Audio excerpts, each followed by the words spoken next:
Okay, let's try something a little bit different. Now we can try, I'll do it on kind of a dry to a semi-wet background. I'm going to show you two different types of paintings here that really influence me. First off, I love painting Chippendale. And there's, Chippendale, the classic Chippendale, starts with painting white, layers of white, and then shadowing with umbers, and then layers of white, and then tinting with colors, and then your final, what is called veiling, putting white on very thin on top of that. Long process of layering colors, and I have lots of videos on there that done the older traditional techniques, and it's very, very popular. What I started to do just a year or so ago was to do Chippendale, taking some influences from some other stroke techniques and doing it immediately right onto a surface all one time, and getting this, getting a beautiful effect from the shadows to the lights. And we're doing on what we call a modeled surface, a modeled background. So we'll model the area and paint it wet into wet alla prima right all the way up through. Now, why can we do this? Today's pigments are so much better than pigments that were used in the beginning part of the 18th century when Chippendale was first developed. Chippendale was developed, why they do a white underpainting? So they can get other colors to show up really nice on these dark backgrounds to cause this reflection of light through. We don't need to worry about that anymore because today's quality pigments are so much better and so much heavier pigmented. We can get them to show up immediately right away. So I want to create some new ways of doing beautiful Chippendale looks that are faster and more fun to paint. And so I created this type of technique. There's also stroke version techniques. Well, if you're talking about Napoleon III types of flowers that influenced a lot of the Russian styles, the Zastovo styles, coming again from the latter part of the 18th century into the 19th century, these styles were done allowing more stroke to show in the actual flower painters. So you're coming from the Dutch into the strokes. And so they actually allowed more stroke to show up into these types of flowers. So these types of flowers, like this type of flower here would be beautiful painted in here, like with the Chippendale. They're heavy stroke, and they can be done basically following along the same type of line. Now on the Chippendale one, I do it on a dry background, but I make the area of the flower that's I'm going to paint wet. This one I wet the color just a little bit and then paint into that wet surface. So you could also wet the Chippendale. Also, you could put some color on there. Wet surface, this helps you control your colors. That's the most important thing. And let me show you really what the difference is going to be. So this time I'm going to start on a dark background. It doesn't make a difference what background that I'm really starting on. But let's just take a little a darker color here. So let me just take a little black and a little red here, and just a little bit of yellow here. We'll make kind of our umbery color of our background here. Okay, now if I take this color here, and if I put some of this color, this umbery color here, right here onto this background, so this is wet. Okay, now here's the difference in it. If I come in here with some white, let's say I'm going to dress my brush in some white, and I put the white on here, and then I continue to stroke it, I can lighten up the pressure here still, but you still see a real clarity to the white here quite a bit. Okay. If I take that same white, we tap it down here, we load it up. This time I stroke it into here, and I stroke across. Do you see the white immediately draw away, and you get this high to low very quickly, whereas here you don't get it, because here you see the white, it's on a dry surface. Here, the wet paint underneath is mixing up with the white. That is basically the wet into wet technique, and why acrylic painters have really suffered in the last 20 to 25 years, because we haven't been able to do a lot of the techniques quickly and efficiently that oil painters have been done for the last couple hundred years. Now we can. So what I'm going to do is I'm going to do a little flower here. Now how do you do it? You can make the whole background wet, or like I do on the little brown one here, like this one here. You can make the whole background a little bit wet and paint into that, paint your strokes right into that. And so when you come in here, you'd see you'd be white and then you'd diminish down, light and diminish down, just like I just showed you on that. And the white mixes down with the wet colors underneath, creating the shadow, and you stroke it again until you build it to the level that you want. Or you can do like I do in this particular lesson, and which is a fun one to try because it's a totally different feeling. I will leave the surface dry and then put wet color into the whole flower and paint the whole flower wet.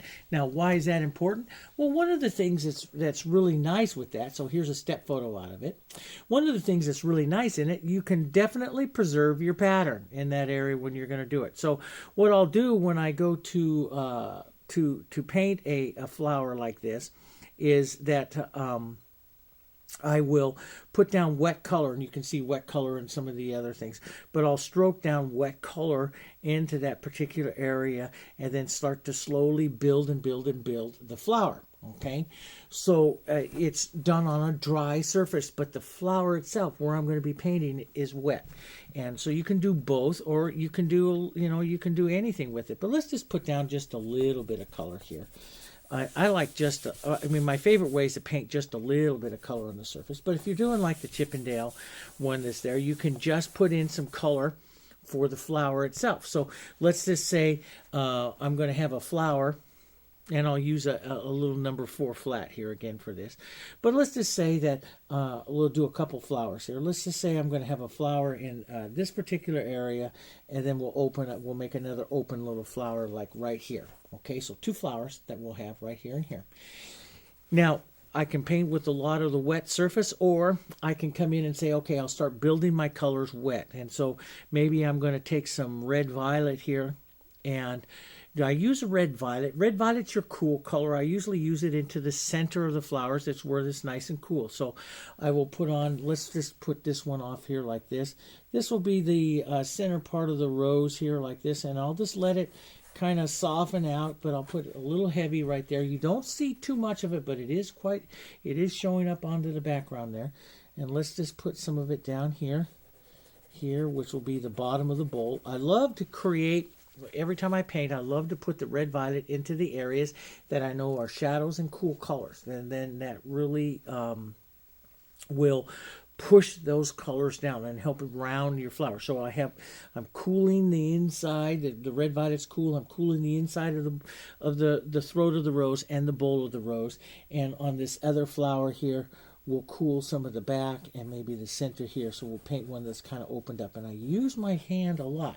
But what I want to do first, I want to concentrate on first, is taking some color here. Let's take a little bit of our yellow. We can take a little bit, if we want a nice toned yellow, take a little bit of your red and black right into that yellow. See how that just tones that yellow down quite a bit? Once I get it down, toned that I want, then I'll just model that up just a bit here. And let's just create, this is going to be like, say, will be a yellow rose. So now I'm going to put in some wet color in the area that I think I'm going to have my yellow rose. So I'll have the base of the rose where I will see the inside of the rose, the bowl of the rose here. Let's even take just a little of this yellow and we'll put a little into this other flower out here. So this will be another flower right out here. It'll have a little bit of yellow in it. Okay. And so that'll start, that gets that started there. Now we'll start to, you can look to other colors. Sometimes in these flowers I'll add all kinds of other colors into this one that's here. You can put in pinks and yellows. You can put in some different oranges and just find yourself some pretty colors. Maybe I want to take let's do a little different here. Let's put a little orange over here into this flower. This is the part, it is so very important that I spend most of my time with my students, and I want you to pay very close attention to this. I spend most of my time with my students getting them to lighten up and not copy. If you want to make flowers, beautiful flowers, you need to paint your flowers. Not copy my flowers, paint your flowers. If you want to put blue into these, you can put blue into these, especially because I love blue. But you can put blue into these. But the most important thing is listen to your inner artist. You want to go do something, you go do it. Then your flower becomes pretty.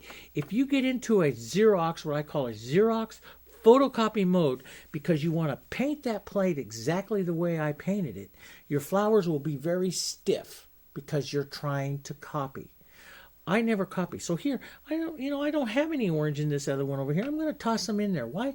Because today I feel like putting a little orange in. Besides, it's my daughter's favorite color.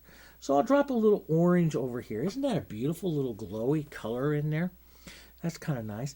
So I'll model in a little bit of that. Maybe put a little bit of that someplace out over here. Let's even put a little bit into this one here like that. Now, I will just lighten up. Now, the whole technique is lighten up. Let's get some of our thicker white. Let's tap into this. And let's draw. Let's just tap into the corner here. Don't side load. Just tap into the corner here. And now you can draw more perfect little petals here, to draw any type of the flower that you want, going up around the corners there of that rose. That might be a little light, so if it's a little light, I'll maybe add a little yellow into it and stroke it. Just go right back up over that there and see how that strokes that down a little bit, not quite so light. Now, one of the things they're different. I paint and treat roses different. Sometimes I pull down like that. Sometimes I'll just go ahead and pull down like this, pushing up right by the center here and pulling down till I start to develop the round shape of the bowl of the rose. So you see the round shape of the bowl of the rose. I will put a little bit of color, not quite as light, but I can start some center petals here, going up and around, varying the positions of them. But see how I use that little corner? Remember we talked in the other video about that little corner? I just tap that little corner, and I use that little corner of the brush there to kind of draw those little petals around there like that. And I like that look. If it's too heavy for you, if you want to add more, change colors a little bit. Add a few little more in there. Or if you stroke it again, they soften out slightly. It makes them really kind of pretty. You can do all different kinds of layers there. Let's brighten up a little bit more Hansa here. Tap into some Hansa. And I always wipe my brush quite a bit. Tap into some Hansa. Let's lighten this up. Let's put another row of petals out here like this and let it kind of soften down on that side. So we'll tap into a little more of that Hansa and let's pull it down. So sometimes I pull them down, sometimes I don't. I will look for all different kinds of shapes very lightly over there. So I'm building a lighter side over there. And, and you determine if I want to lighten up even more here. I can lighten up. Now you determine how your flower is going to look. What's the real difference between this and some of the other ones is because now I can decorate this with strokes. I modeled this up with some of the light, and I can physically come in here like this with more strokes like this, and those strokes, and let it pick up some of those colors. So my flower becomes more of a stroke applied flower, where you see the individual strokes here of the petals as I'm building this shape of this flower here. So this one becomes more stroke. Okay, so if you look at the one that's these right here, each one of these start to be applied by strokes, so you can start seeing the strokes. So I can still come out, draw little edges, like I'll come out and softly, let's draw a little petal edge out like this, out to this on this flower, out and around like that. And sometimes I vary it. Sometimes I might even just pull the strokes out this way, out to that edge, and leave that light little edge to the flower. Out like this, and out like that, here.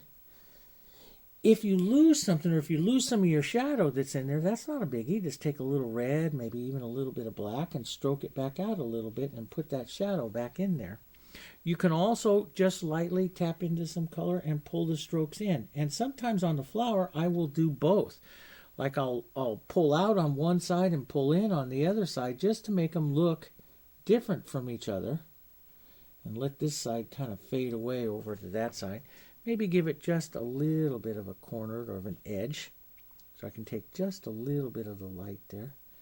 And just a little light and the edge. drawing it like that.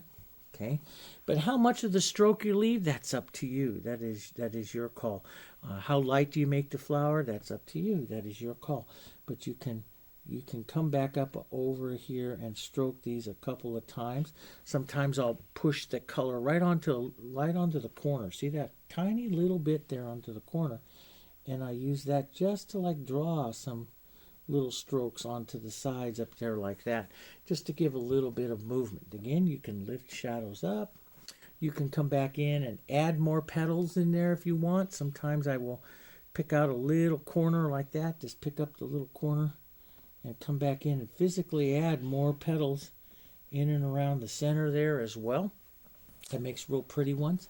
Well, let's make this other one here a little bit more to the white side. Sometimes I like to make those whites with if I have that heavy green here, red here, I'll get some green in here, which is blue and yellow. And blue and yellow and red make beautiful bases for white flowers here. Get a little of that red violet in there, and see that beautiful gray that comes out of that? You would even better if I moved it over, huh? And so I can get this beautiful light kind of suggested color here if I'm going to do kind of like a white flower.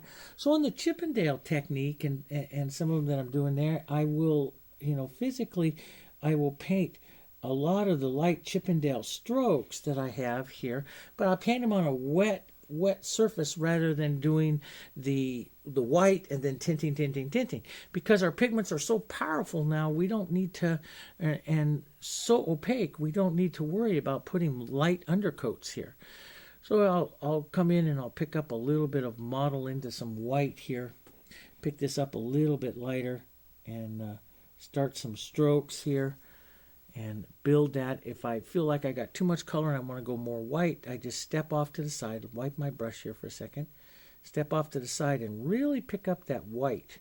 Tap through, really picking up that white here, and really add those nice light strokes, and let that stroke, because the color is wet, it'll just let that stroke just kind of fade away there as it's joining into that side there. And we can swing this flower, this nice stroke flower, back in here onto this side here like that. Swing this one back in like that, so we get a nice flow to our feeling of flow to our flower. You can use just a corner to draw little petals around here. Draw the shapes of your petals of your flowers here. Draw that around and vary them. Draw out some other little petals here. Use some mottled color here and pull those in. Sometimes I love to use my finger to, if I want to get strokes but keep them soft, I do that. Just very soft like this. There, like that. Put some of that color in, and then start to shape up my flower just a little bit more here. Shape up the round part of the bowl here. And I love to do that with just the edge of the white. So we'll just start to shape my flower up and around. And you can always take like dark and push the dark back in there like that. Doesn't that get a nice pretty little look to that back of that? And so you can paint all different kinds of shapes. So if they want this flower to open up a bit, but painting on a dry surface, even though you have a wet flower base, painting on a dry surface is a completely different feeling than painting on the wet surface. And so, but we want to be able to do both. We want to do both. We want to get the feeling of both here. And then I'll just use that edge to start drawing these petals in. After I get some of that movement, then I use the little edge of the brush to draw petals in and get the shapes of them that I want to have. So that's kind of nice. Let's just tap in a little light. Leave this as a stroke that flows around like this, and then slowly starts to take the flower out to the other direction here. So it comes out. Let's just grab another little space out here. And just slowly let it fade out to this direction here. And let it fade out. But you can see here, without that wet background, you don't get that smooth blend. So sometimes I just touch that with my finger, or I go back in and add some more stuff to it. And then do some final shaping up of the back of the flower and opening up the back edges of it. Adding, you can go back in and stroke and add in other colors back here, like these are back little petals. So the nice thing about a flower that's like this is you can go in and you can make any shapes that you want. Little differences here. Let's just pop that in. I'm going to put a little more color right out here since I have this nice open side here. I'll just model in some more color there and then redraw that again. So I'll come back in here like this and just redraw this center back again like this, and down again like this. You can see I get a nice look to that. Any kind of background color into the brush will soften that back edge back in there like that. You can come in, like I like to do, is take and reestablish shadows. Like here's a little red violet, cool color, nice shadow. Come right in there like that and pull it out, and then so that lifts that shadow in on that side. It's kind of nice. All different kinds of ways, all different kinds of flowers that you can paint, and I'll show you some different varieties of them. Stroke flowers come through. These have little tapped centers on them, so you would tap in some center on the little flower here like that. That opens, that gives the feeling of that flower being more open. And you'd use yellows and greens here. I'm just going to use some yellows for speed, but use some yellows and greens there. Leaves are very, very simple in these types of paintings. Here, 1 to 2 colors here, a base and a shadow. Same thing here, but since my background is dark, it's a base and it's a light here onto these, a base and a light. And so you'd make a green here, a green. Again, the base green I love in almost all the paintings. I start with yellow and black. That makes my nice green. And then if I want it more of a blue-green, then I just add a little blue and I go to the blue side here. But I really like the yellow and black green that I get into the paintings. I love that particular green. It's a very old traditional green in a lot of paintings. And you just start in the shapes of some leaves here. And I model so you get some streaks. See, I got that little streak there like that. And you can do little S's and little C strokes to get some different. But the modeling is going to give you some of these beautiful little streaks. And that's what I want. So I'll model into some of this yellow and stuff that I have here.